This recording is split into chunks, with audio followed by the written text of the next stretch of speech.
Chapter number 1, Physical World of Class Plus 1 Physics. What is physics? Humans have always been curious about the world around them. हमेशा से ही humans का क्या nature रहा है कि वो आसपास के जो भी वर्ल्ड के अराउंड हो रहा है उनके बारे में जानने की इच्छा रखता है. The night sky with its bright.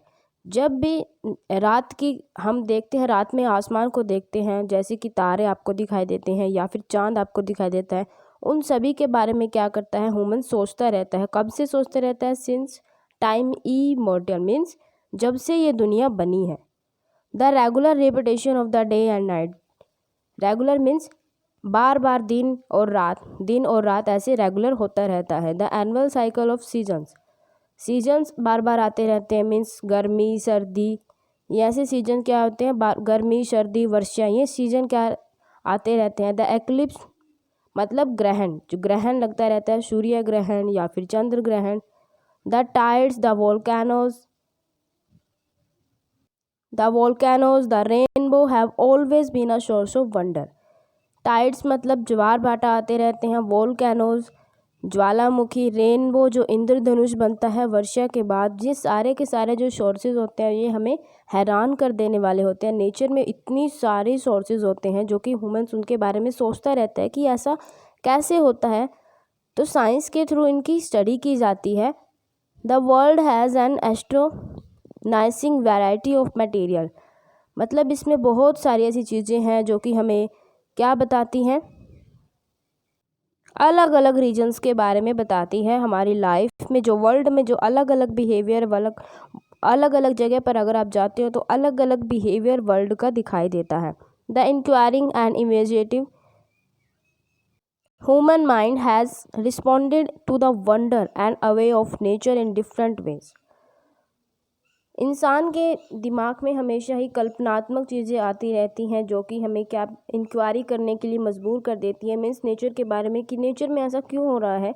Different तरीके से वो जानने की इच्छा करता है. One kind of response from the earliest time has been to observe the physical environmental carefully, look for any meaningful patterns and relations in natural phenomena. Means एक ऐसी काइंड की अगर हम बात करें जो पुराने समय में भी होती थी, जो कि हम ऑब्जर्व करते थे फिजिकल एनवायरनमेंट को, मीन्स एनवायरनमेंट को, जो हमारे वातावरण में जो कुछ हो रहा है उनको मेजर करते थे. Look for any meaningful pattern, किसी भी एक चीज़ को उठाकर हम क्या ले रहे हैं, किसी उसका मीनिंग बता रहे हैं या फिर उसे रिलेट कर रहे हैं नेचुरल फिनोमिना के साथ, और क्या कर रहे हैं, and build use new tools of interact with other, कि एक नए टूल्स हम लेके आ रहे हैं किसी नेचर के एक पार्टिकल की मदद से. हम अलग अलग नेचर के क्या बता रहे हैं, फिनोमिना बता रहे हैं. This human individual led in course of time in modern science and technology.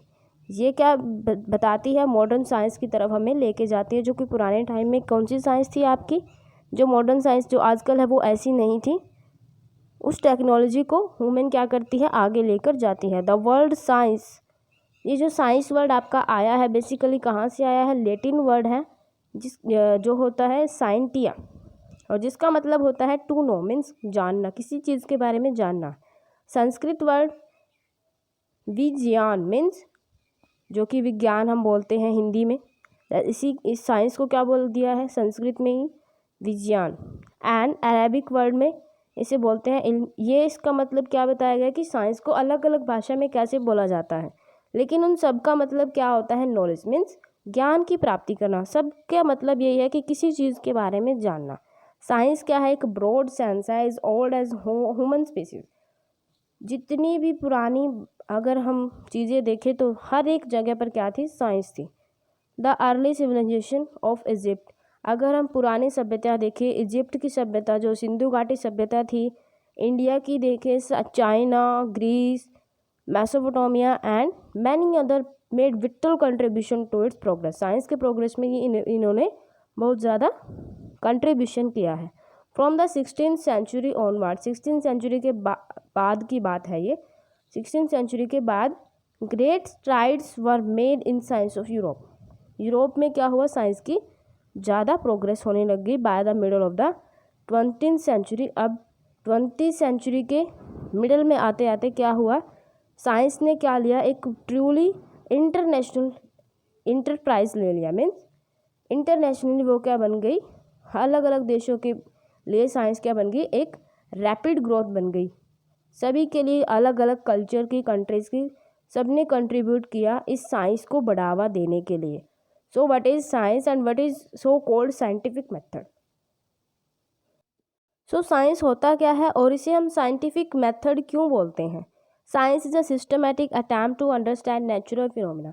अगर हम कोई सिस्टम बना लेते हैं किसी भी नेचुरल फिनोमिना को जानने के लिए डिटेल में, जैसे कि रेनबो है वो क्यों होता है उसके बारे में अगर हम सिस्टमेटिकली सोचने लग जाएं, उसके लिए हम काम करें, वर्क करें उसके लिए, तो वो आपका क्या बन जाता है, सिस्टमैटिक अटैम्प्ट बन जाता है to understanding natural phenomena in as much detail. उसके बारे में पूरी डिटेल, डेप्थ एज पॉसिबल, जितनी डिटेल आप उसमें लेना चाहते हैं उतनी ही डिटेल आपको उसमें देनी पड़ेगी। एंड यूज़ द नॉलेज, जो भी उससे आपको ज्ञान मिलता है उसे गेन करो एंड प्रिडिक्ट करो, उसे फिर क्या करो, मॉडिफाई करो कि आपने ये चीज़ कर ली है, अब इसके बाद क्या होगा, अगर आप ऐसे कर देते हो तो वैसे करने से क्या होगा, इसको मॉडिफाई करते हैं साइंस को। तो साइंस क्या है, एक्सप्लोरिंग है, मीन्स एक्सप्लोरिंग मीन्स ट्रेंडिंग है। इसको जितना आप बढ़ाओगे ये उतना ही बढ़ेगा। एक्सपेरिमेंटिंग या फिर एक्सपेरिमेंटली करो, प्रेडिक्टिवली करो, from what we see around us, जो भी हम आसपास अपने देखते हैं साइंस क्या करती है, एक्सप्लोर करती है। The curiosity to learn about the world, मतलब आपको इस वर्ल्ड के बारे में जानने की इच्छा होनी चाहिए। क्यूरियोसिटी मीन्स जिज्ञासा होनी चाहिए, आपको जानने की इच्छा होनी चाहिए। Unravelling the secrets of nature, जो भी इस नेचर में सीक्रेट छुपे हुए हैं उनको एक तरह से फर्स्ट स्टेप आपको उठाना पड़ेगा डिस्कवरी ऑफ साइंस की डिस्कवरी के लिए। The scientific method involve सर्वल interconnected steps systematic observation, control, experiment. Means scientific method क्या, अब हमने पढ़ा साइंस क्या होती थी, अब क्या पढ़ रहे हैं, साइंटिफिक मेथड क्या होते हैं।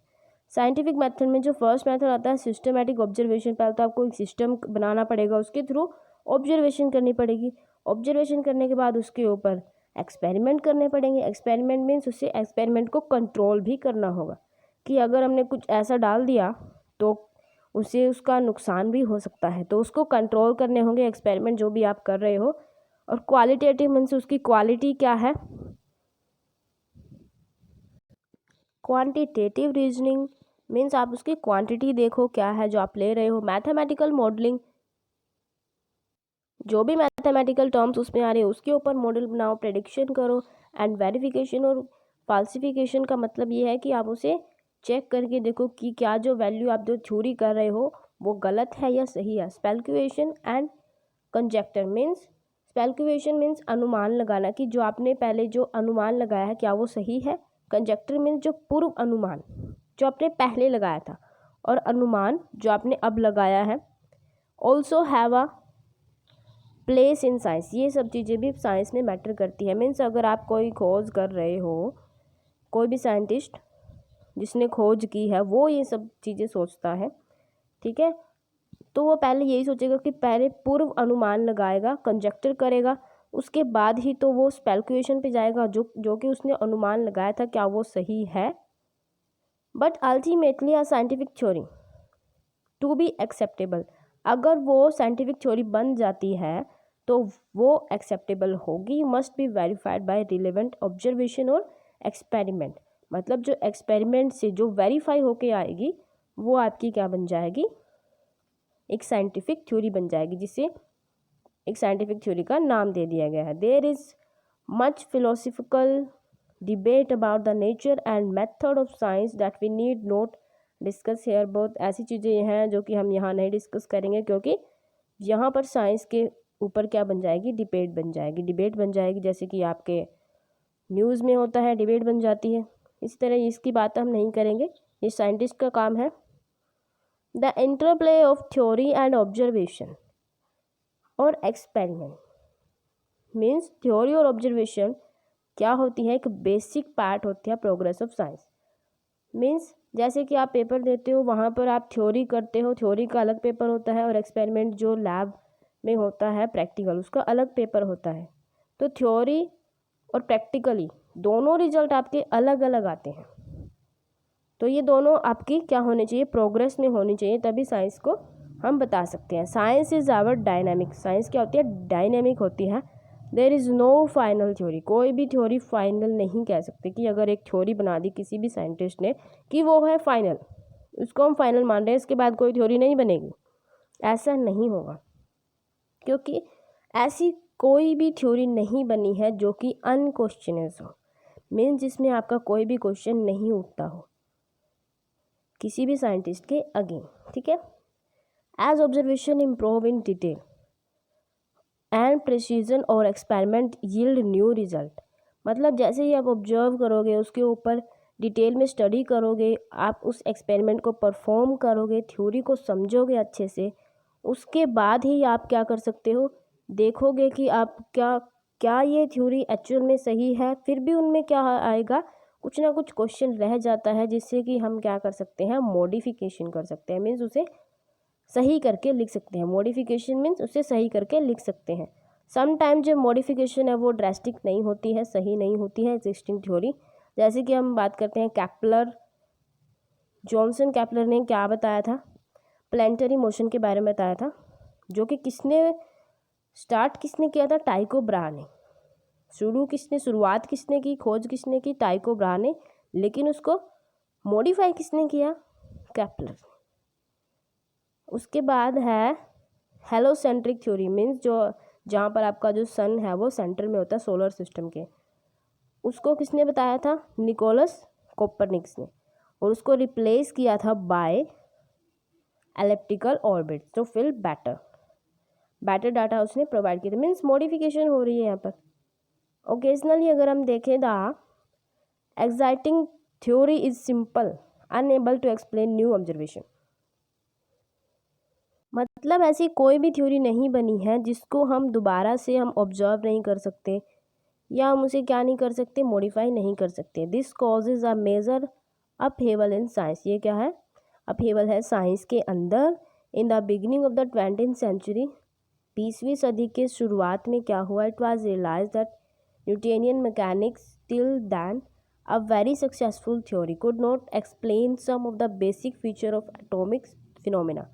जो न्यूटन ने क्या दी थी, न्यूटोनियन मैकेनिक्स दी थी, वो क्या था, अब एक्सप्लेन नहीं कर पाई थी basic feature of atomic phenomena. Atomics के जो फिनोमेना थे उनको, एटम्स के जो भी फिनोमेना थे उनको एक्सप्लेन नहीं कर पाई थी।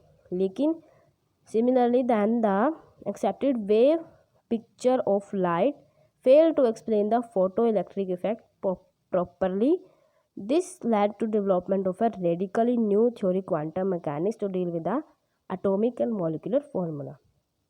अभी किसी एक साइंटिस्ट ने क्या कर दिया, कुछ भी थ्योरी बना दी, ठीक है, न्यूटन मैकेनिक्स ने बनाई थी मैकेनिक्स की थ्योरी, लेकिन वो सक्सेसफुल नहीं हुई क्योंकि वो एटॉमिक के स्ट्रक्चर के बारे में फीचर नहीं बता पाई थी, ठीक है। उसके बाद फोटो इलेक्ट्रिक इफेक्ट जो है वो एक्सप्लेन करने में कौन हो गया, फेल हो गए, जो कि क्या था। उसके बाद नई डेवलपमेंट हुई क्वांटम मैकेनिक्स की। जैसे कि आपको पता है एक होता है पार्टिकल नेचर ऑफ लाइट और एक होता है वेव नेचर ऑफ लाइट। तो दो तरह के नेचर होते हैं जो ड्यू नेचर ऑफ मैटर होते हैं। उन दोनों नेचर को क्या करना है, अलग अलग से डिफाइन करना है, जो कि अलग साइंटिस्ट ने किया था। Just as a new experiment में suggest an alternative theoretical model, theoretical advance में suggest want to look for in some experiments। हमें किसी भी नए एक्सपेरिमेंट पे जाना हो तो हमें क्या करना पड़ेगा, जो भी एडवांस में हमें देखना पड़ेगा, जो कि पुराना आपने जो एक्सपेरिमेंट पहले कर रखा है उसको ध्यान से देखने के बाद ही जो रिज़ल्ट हमें मिलेगा। The result of experiment of scattering of alpha particle, जो कि स्कैटरिंग अल्फ़ा पार्टिकल जो रदरफोर्ड ने दिया था, अल्फ़ा पार्टिकल गोल्ड फॉइल का, वो किसमें है, nuclear model of the atom, जो कि क्या था, जो किसका बेसिस बन गया, क्वांटम थ्योरी ऑफ हाइड्रोजन, जो कि किसके में है, वो है नील्स बोहर में। मींस एक एक्सपेरिमेंट अगर आप उठा के चलो तो उसकी मॉडिफाई करने के लिए कोई दूसरा साइंटिस्ट अगर अपने दिमाग से सोचेगा तो वो दूसरी क्या बन जाएगी, थ्योरी बन जाएगी। सिमिलरली क्या बात कर रहे हैं यहाँ पर बेसिकली कि अगर एक एक्सपेरिमेंट बना है इसका मतलब ये नहीं है कि वही एक फाइनल पॉइंट बन जाए, उसके बाद भी बहुत सारे ऐसे एक्सपेरिमेंट हैं जो उसको मॉडिफाई कर सकते हैं। ऐसे साइंटिस्ट हैं जो उनको मॉडिफाई कर सकते हैं। तो यही कॉन्सेप्ट यहाँ पे दिया हुआ है। जैसे कि concept of anti particle was introduce theoretically by Paul Dirac ने इसे थियोरेटिकली बताया था, लेकिन उसके 2 साल बाद ही डिस्कवरी हुई पॉजिट्रॉन की, जो किसने की थी? कार्ल एंडरसन ने। मीन्स कोई भी एक्सपेरिमेंट लास्ट एक्सपेरिमेंट नहीं होता है। Physics is a basic discipline in the category of natural science. अगर हम नेचुरल साइंस की बात करें तो वहाँ पर हम किसकी स्टडी कर रहे हैं? फिजिक्स की स्टडी कर रहे हैं, जो कि इंक्लूड करती है डिसिप्लिन लाइक, अगर हम केमिस्ट्री और बायो की बात करें तो वो दोनों भी क्या करती हैं? फिजिक्स में इंक्लूड होती हैं। जो वर्ड है फिजिक्स वो कहाँ से आया है? ग्रीक वर्ड, जिसका मतलब होता है नेचर। जैसे कि साइंस वर्ड आपका आया था लैटिन वर्ड से, जिसका मतलब होता है टू नो, लेकिन यहाँ पर फिजिक्स किससे आया है? ग्रीक वर्ड से, जिसका मतलब क्या होता है आपके पास? नेचर। और संस्कृत में इसे बोलते हैं भौतिकी। It is use to refer the study of physical world. ठीक है, इसे हम फिजिकल वर्ल्ड की स्टडी करते हैं। अ precise definition of discipline is neither possible nor necessary. एक छोटी सी डेफिनेशन हम नहीं दे सकते फिजिक्स के बारे में, क्योंकि हम इसे बहुत बड़ी स्टेज पर पढ़ते हैं। We can broadly describe physics as study of basic laws of nature. जो भी बेसिक लॉ है नेचर के, वो उन और उसकी जो manifestations and in different natural phenomena, बहुत सारे डिफरेंट नेचुरल फिनोमिना हुए हैं, उनके बारे में जो स्टडी करते हैं तो वो आपकी फिजिक्स में स्टडी होती है। The scope of physics is describe briefly. अब हम नेक्स्ट सेक्शन में से पढ़ेंगे। और आपके पास क्या होते हैं? 2 प्रिंसिपल काम करते हैं फिजिक्स में। फर्स्ट आपका unification and second is reduction. In physics we attempt to explain diverse physical phenomena in terms of a few concept and laws. अगर हम छोटे कंसेप्ट, थोड़े से ही कंसेप्ट और लॉज की बात करते हैं तो वो क्या होता है आपके पास? Manifestation of some universal laws in different domains and condition. Means अगर हम छोटे से लॉज की बात करें, थोड़े से लॉज की बात करें, उन्हें पढ़ते हैं अगर हम, तो वो आपका यूनिफिकेशन में आता है। फॉर एग्जांपल अगर हम लॉ ऑफ ग्रेविटेशन देखें, जो कि किसने दिया था? न्यूटन ने दिया था। उसने देखा था कि कैसे एक एप्पल जो है वो नीचे गिर रहा है ग्राउंड पर, वो ऊपर क्यों नहीं गया। और जो मोशन होता है मून का around the earth and the motion of planet around the sun, similarly the basic law of, अगर इलेक्ट्रोमैग्नेटिज्म की बात करें तो वो मैक्सवेल ने दिया था। ठीक है, ये सारे के सारे जो all electric and magnetic phenomena जो दिए थे ना, they attempt to unify fundamental forces of nature. ये फंडामेंटल फोर्सेस होती है नेचर की, जो कि हम आगे पढ़ेंगे। ये आपकी किस में आती है? यूनिफिकेशन में आती हैं। यूनिफिकेशन में आपके कौन से आते हैं? जो कि हम कुछ लॉज के बारे में स्टडी करते हैं। बिल्कुल बड़े पैमाने पर इसे स्टडी नहीं किया जाता है। लेकिन अगर हम बात करते हैं रिडक्शनेशन की, तो इसमें क्या होता है? Related effort to derive the property of bigger. अगर हम बड़े बड़े मोर कॉम्प्लेक्स सिस्टम की बात करते हैं तो वहाँ पर हम किसकी स्टडी करते हैं? This approach to reductionism. तो आपका रिडक्शनिज्म होता है and is the heart of physics. अगर बड़े बड़े पार्टिकल की स्टडी करते हैं तो वो क्या है? हार्ट है फिजिक्स का। इसके लिए एग्जांपल है थर्मोडायनेमिक्स की अगर स्टडी की जाती है, जो कि कहाँ डेवलप हुई थी? In 19th century, deal with the bulk system in terms of macroscopic quantities. Macroscopic का मतलब क्या होता है? कि बड़े बड़े पार्टिकल की बात करें, such as temperature, internal energy, entropy etcetera. Subsequently the system of kinetic theory and statistical mechanics interact with their quantities in terms of properties of molecular constituents of bulk system. मतलब जो भी एक quantity बोली गई, kinetic theory या statistical mechanics, ये सारी की सारी क्या किस में आती है? आपकी बड़ी बड़ी ब्रांचेस, मीन्स आपके मोर कॉम्प्लेक्स सिस्टम्स में आती है। तो वो क्या है आपके पास? मैक्रोस्कोपिक पार्टिकल्स के बारे में अगर हम यहाँ पर बल्क सिस्टम में स्टडी करते हैं। इन पर्टिकुलर जो टेम्परेचर होता है was seen to be related to the average kinetic energy of the molecule of the system. तो वो काइनेटिक एनर्जी से रिलेट करता है। Thank you very much.